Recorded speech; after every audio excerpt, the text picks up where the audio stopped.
षोडश जुगल बल रूप निधाना। हनुमान, हमें इस पर्वत पर निवास करते करते बहुत दिन व्यतीत हो गए। मैं अपने भाई बाली के भय से इस पर्वत पर निवास कर रहा हूं, केवल इसी प्रतीक्षा में कि कभी ना कभी तो वह समय आएगा जिस समय मैं अपने राज, अपनी पत्नी, अपने यश, अपने वैभव को प्राप्त करूंगा। लेकिन मुझे ऐसा प्रतीत होने लगा है कि शायद जो मैं विचार कर रहा हूं अब वो असंभव है। लेकिन हनुमान, तुम पर्वत के नीचे की ओर तो देखो, ये दो वीर इस पर्वत की ओर बढ़े चले आ रहे हैं। इन्हें देखकर ऐसा लग रहा है इन्हें मैंने पहले इस मार्ग पर या इस क्षेत्र में कभी नहीं देखा। तपस्वियों का वेश धारण किए हुए हैं, धनुष बाण लिए हुए हैं, बल और रूप के निधान दिखाई दे रहे हैं। इसलिए चाहता क्या हूं हनुमान, हनुमान देखना तो जाकर दो पुरुष इधर को आते हैं, दोनों ही तपसी तेजस्वी नरसिंह समान सुहाते हैं। मतंक्षा बस बाली भ्रात, यद्यपि वो यहां नहीं आ सकता है, लेकिन जब तक मैं इस दुनिया में हूं वो चैन नहीं पा सकता है। बाली तो नहीं आ सकता, लेकिन ऐसा ना हो ये कोई बाली के भेजे हुए दूत हो। पठवा बाली होए मन मैला, भागो तुरंत तजो यह सैला। अगर यह बाली के भेजे हुए दूत हो तो मुझे इशारा कर देना, मैं ये पर्वत छोड़कर अन्यत्र किसी दूसरी जगह चला जाऊंगा। इसलिए प्रथम चतुराई से सब पता ठिकाना लेना। तुम अगर हो संशय सही मेरा तो मुझे इशारा देना। तुम नहीं महाराज, ये आप क्या कह रहे हैं कि यदि वो बाली के भेजे हुए दूत हो तो तुम इशारा मुझे कर देना, मैं ये पर्वत छोड़ करके चला जाऊंगा। क्या अपने सेवकों पर आपको भरोसा नहीं रहा महाराज? महाराज, आप आज्ञा दे रहे हैं उनका पता ठिकाना लेने के लिए। अरे वो बाली के भेजे हुए दूत हो महाराज, और वो चाहे स्वयं काल के भेजे हुए दूत हो, जब तक ये सेवक आपका हनुमान जीवित है कोई भी आपका बाल बाका नहीं कर सकता महाराज। लेकिन आप आज्ञा दे रहे हैं तो मैं उनका पता ठिकाना लेने जा रहा हूं। ऐसे नहीं जाना है, धरवट रूप देखते जाई, तुम्हें ब्राह्मण का वेश धारण करके जाना है। और रही बात इन वीरों की, भयभीत इसलिए हूं क्योंकि आज तक कोई इस ऋषिमुख पर्वत के तलहटी तक आ नहीं पाया है। क्यों? इस पर्वत के आने वाले मार्ग में एक बाधा है।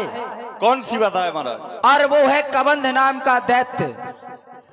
क्योंकि वो दैत्य किसी को यहां तक आने ही नहीं देता, परंतु ये दोनों बालक उस बाधा को पार करके हमारे समीप तक आ पहुंचे। इसलिए भयभीत हूं। इसलिए तुम्हें ब्राह्मण का वेश धारण करके जाना है और सब पता ठिकाना लेना है। जो आज्ञा महाराज। यदि आपके मन में ये संशय है तो मैं आपका संशय दूर करने के लिए उनका परिचय लेने के लिए जा रहा हूं। आज्ञा प्रदान करें। बेप्ररूप धरी कपिता गया वो,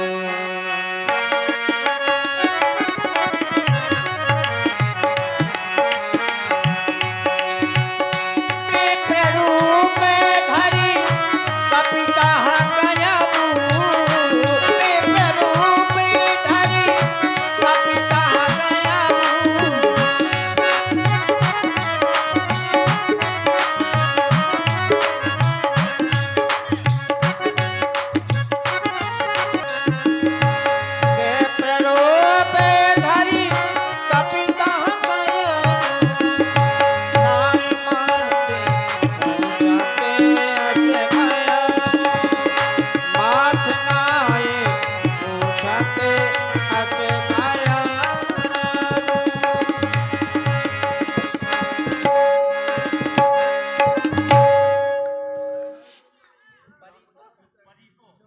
मैं आपको देख रहा हूं, श्याम वन और गौर वन के आप